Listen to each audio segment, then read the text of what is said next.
دوستوں دھوپ میں تپتی زمین پر بشیر کا پسینہ ٹپک رہا تھا۔ وہ اپنی پتلی بوسیدہ زمین کو چیرنے میں لگا تھا۔ ارد گرد سناٹا تھا، بس کبھی کبھار ہوا کی ایک ٹھنڈی لہر آتی جو اس کے پسینے میں بھیگی قمیص کو ہلکا سا پھڑپھڑا دیتی۔ کھیت کے کنارے اس کی بیوی زلیخا ایک ٹوٹے ہوئے گڑھے میں پانی بھرنے کی کوشش کر رہی تھی۔ پاس ان کے 2 چھوٹے بچے مٹی میں کھیل رہے تھے۔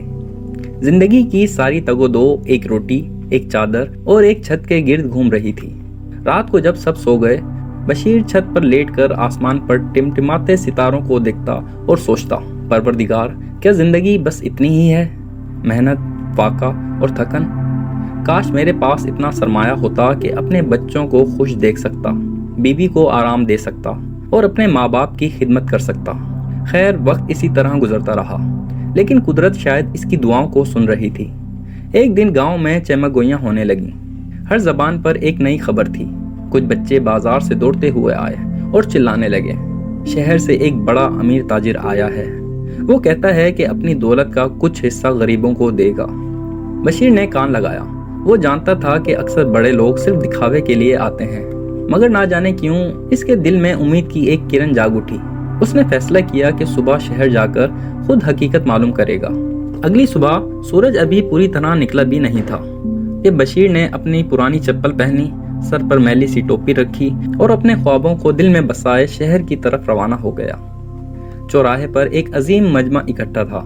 درمیان میں ایک اونچی جگہ پر حاجی عبدالرزاق بیٹھا تھا، ایک بھاری جسامت کا مالک، سفید امامہ اور آنکھوں میں شفقت کی جھلک۔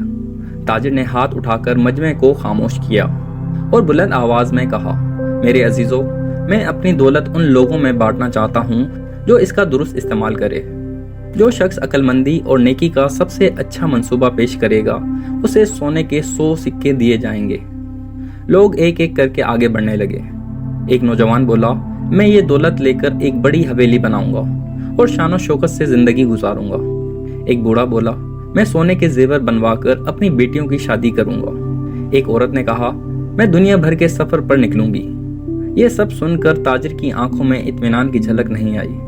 آخرکار بشیر کی باری آئی۔ وہ دھیرے دھیرے قدم رکھتا آگے بڑھا۔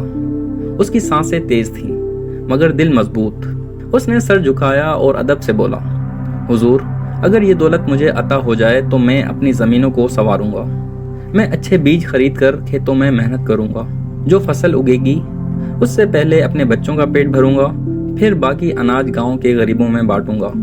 میں ایک چھوٹا اسکول بھی بناؤں گا تاکہ ہمارے بچے علم حاصل کر سکیں اور کل کو عزت دار انسان بن سکیں۔ میری خواہش دولت میں عیش کرنا نہیں بلکہ دولت کو نیکی میں بدلنا ہے۔ چوراہے پر سناٹا چھا گیا۔ تاجر حاجی عبدالرزاق نے بشیر کی آنکھوں میں جھانکا۔ وہاں نہ ہرس تھی نہ جھوٹ، بس ایک سچی لگن جھلک رہی تھی۔ وہ مسکرایا اور سب کے سامنے اعلان کیا، یہی ہے وہ شخص جسے دولت دینی چاہیے، کیونکہ یہ دولت کو بڑھانے اور دوسروں کا سہارا بننے کا ہنر جانتا ہے۔ بشیر کے ہاتھوں میں ایک بھاری تھیلی تھما دی گئی۔ سونے کے سکے جھلملاتے تھے جیسے ستارے زمین پر اتر آئے ہوں۔ جب بشیر گاؤں واپس آیا تو سب حیران تھے۔ کچھ لوگوں نے جل کر باتیں بنائیں، کچھ نے حسد کی آگ میں جل کر اسے برا بھلا کہا، مگر بشیر نے کسی کی پرواہ نہ کی۔ اس نے اپنی زمینوں پر محنت شروع کی، نئے بیج بوئے، ندی سے پانی لانے کی نہر بھی کھدوائی، مزدور رکھے، بے روزگاروں کو کام دیا۔ فصل آئی تو اللہ نے ایسی برکت دی کہ گودام بھر گئے۔ پھر اپنے وعدے کے مطابق بشیر نے ایک چھوٹے اسکول کی بنیاد رکھی جس کا نام علم کا چراغ رکھا۔ بچوں نے تختیاں سنبھالیں، علم کی روشنی پورے گاؤں میں پھیلنے لگی۔ رفتہ رفتہ بشیر کا نام عزت اور احترام سے لیا جانے لگا۔ آج وہ صرف ایک کسان نہیں تھا بلکہ پورے گاؤں کی امید بن چکا تھا۔ جب کبھی وہ اپنے کھیتوں میں چلتا، گندم کی لہراتی بالیاں جھک کر گویا اس کو سلام کرتی۔ بچے دوڑتے ہوئے اس کے گرد جمع ہوتے اور کہتے، بشیر انکل، ہمیں ایک اور کہانی سنائیں۔ تب وہ مسکرا کر دل میں کہتا، واقعی پیسہ بڑی دولت ہے، مگر اصل دولت اسے عقل اور نیکی سے خرچ کرنے میں ہے۔ دوستو، پیسہ خود برائی یا بھلائی نہیں ہوتا، اس کا استعمال انسان کی نیت پر منحصر ہوتا ہے۔ عقل، محنت اور دوسروں کی بھلائی کی نیت ہو تو پیسہ رحمت بن جاتا ہے، ورنہ بربادی کا باعث۔ دوستو، امید کرتا ہوں اسٹوری بک کا آج کا یہ چیپٹر آپ کو پسند آیا ہوگا۔ ویڈیو کو لائک کریں، شیئر کریں اور اسٹوری بک کو سبسکرائب کرنا نہ بھولیے گا۔